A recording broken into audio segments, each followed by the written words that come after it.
debería ocurrir es que el comité ciudadano eligiera qué proyecto se va a aplicar, pero no que se pierda el recurso que estaba destinado para esa colonia.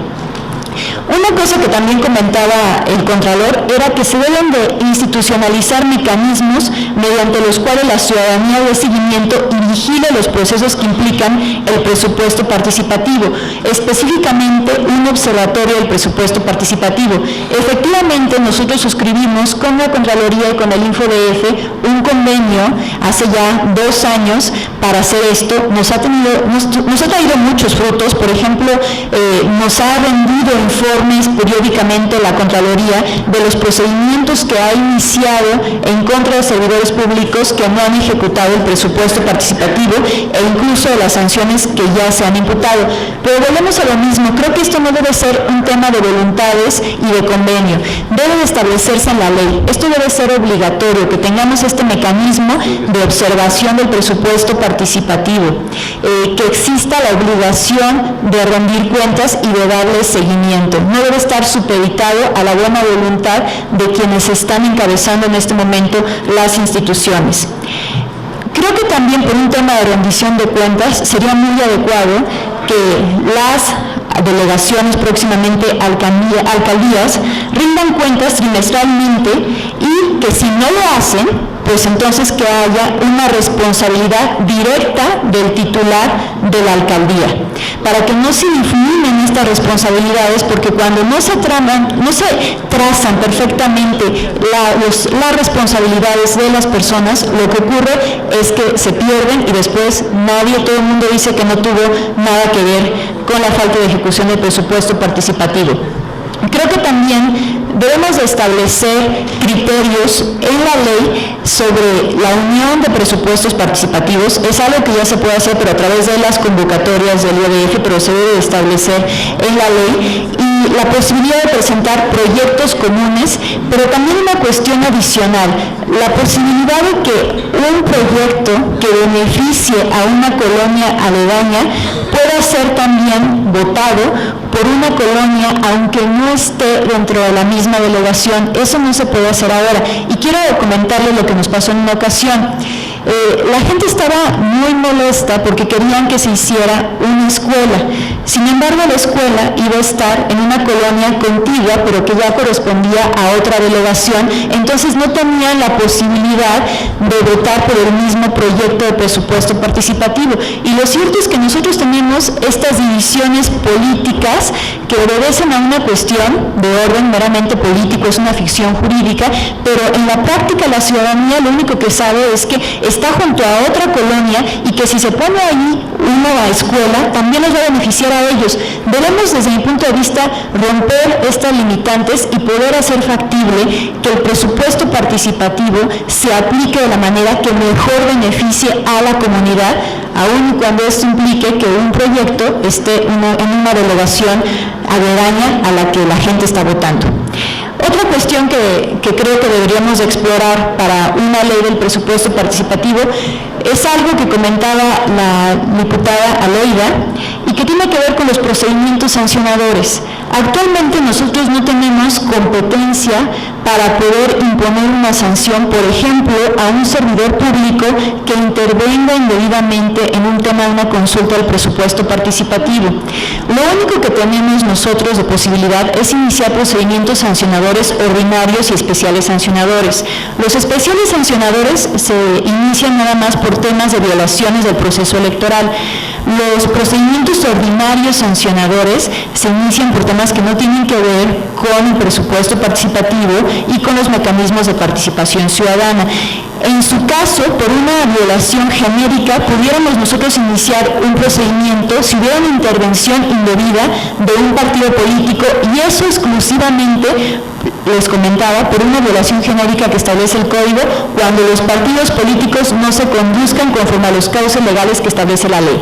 Pero actualmente no tenemos la posibilidad de iniciar un procedimiento en contra de una autoridad, en contra de un servidor público, como sí lo tenemos análogamente cuando hay una intervención indebida de servidores públicos en procesos electorales. Los procedimientos de participación ciudadana los veo en mucho sentido parecido a los procesos electorales, autoridades. Entonces, en esa lógica, creo que debería de preverse la posibilidad de que nosotros iniciáramos procedimientos sancionadores, porque además somos la ventana más directa de comunicación con la ciudadanía.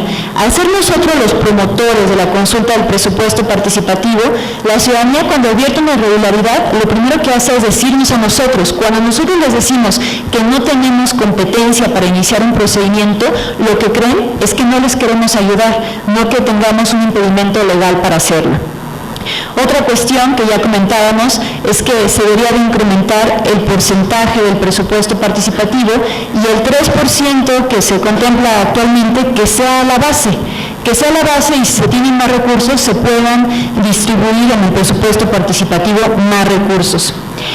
Creo también que debería ser una obligación establecida en la ley para el Instituto Electoral del Distrito Federal que capacitemos para que se presenten proyectos con perspectiva de género y a favor de grupos vulnerables. Desde luego, esto no implica que nosotros vamos a inducir a que la ciudadanía presente determinado tipo de proyectos. Únicamente les vamos a dar las herramientas para que si quieren presentar proyectos distintos, proyectos innovadores, sepan cómo hacerlo, porque muchas veces no lo hacen y se presentan los mismos de luminarias públicas, encarpetamiento, porque no se sabe cómo se pueden hacer otros nuevos proyectos. Entonces, esto desde mi punto de vista debería ser una obligación por parte del Instituto Electoral del Distrito Federal, que además también nos va a traer el beneficio de que, adicional a que vamos a tener proyectos innovadores y vamos a evitar esta crítica recurrente al presupuesto participativo de que se suelen hacer cosas que de por sí son obligaciones de las delegaciones,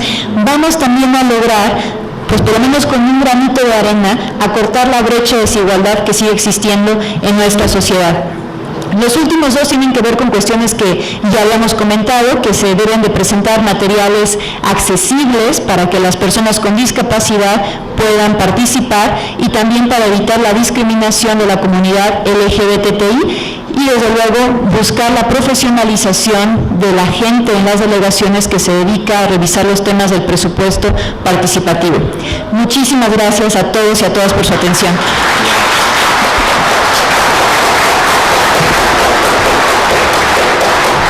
Muchísimas gracias a la maestra Dania Paola Rabel por su exposición y bueno, pues ella hace una serie de recomendaciones que tendríamos que contemplar para la habilitación de esta ley de presupuesto participativo, precisamente pues ubicando que no hay sanción alguna por mal habilitar un presupuesto participativo y eso, bueno, tenemos que hacernos cargo quienes estamos en estos espacios de representación popular, que se llegue a un procedimiento idóneo, adecuado, transparente y que ustedes como ciudadanas y ciudadanos de esta capital puedan encontrar en participar efectivamente mejorías en su comunidad. Qué bueno que se contemple también que no hay por qué limitarnos por la demarcación o por la división territorial, porque a veces esas cosas, en lugar de aminorarlas, porque no tenemos por qué vernos distinto, hay que ir conjuntando esfuerzos entre diferentes unidades territoriales. Eso también se pensó en algún momento en las distintas discusiones que hemos tenido de la Ley de Participación Ciudadana. Pero bueno, no me quiero comer el tiempo de ustedes, que es precisamente la sesión de preguntas y respuestas. Solamente quiero pedirles a los ponentes, porque ahorita comentábamos con la diputada Dania, nos faltó un tema en esta exposición que acaban de hacer. Se estuvo cuestionando el voto electrónico.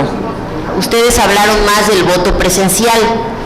Y el voto presencial, bueno, obviamente requiere de esta serie de incentivos en cuanto a herramientas materiales de difusión. Pero en el voto electrónico hemos tenido una gran discusión del cómo también han encontrado la forma de tergiversarlo, de corromperlo, y bueno, pues cómo tendríamos que entrar a este esquema que impida que quieran hacer de las suyas quienes en lugar de creer en la participación ciudadana creen en un régimen totalitario o dictatorial. De ahí que bueno, nada más la petición de que incluyeran en sus comentarios finales este tema del voto electrónico. Y bueno, pues ahora sí, quien desea hacer... Híjole.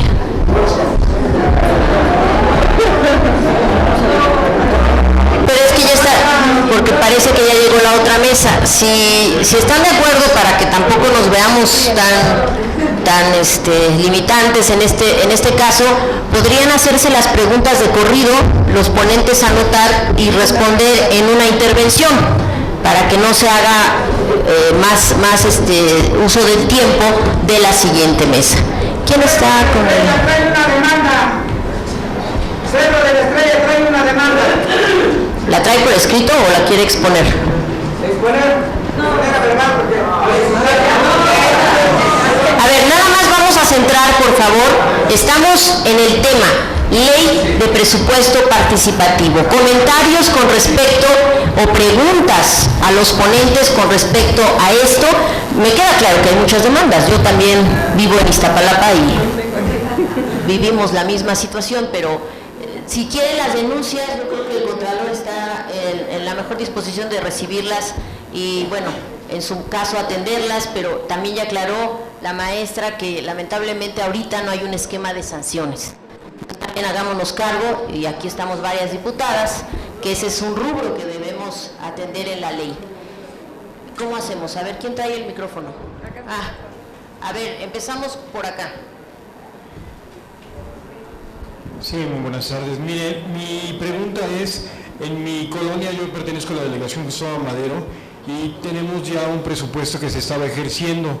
Tenemos ahorita el problema de que la gente que estaba elaborando el proyecto, el arquitecto ingeniero, nos comunicó que iba a tener modificaciones porque el presupuesto que tenía destinado automáticamente se le redujo y que ya él no podía terminar el proyecto inicial.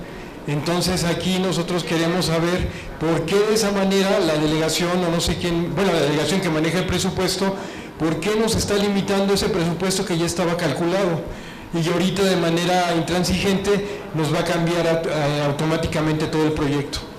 Esa es mi pregunta. Bueno, a ver, ahora la señora de negro que desde hace rato alzó la mano.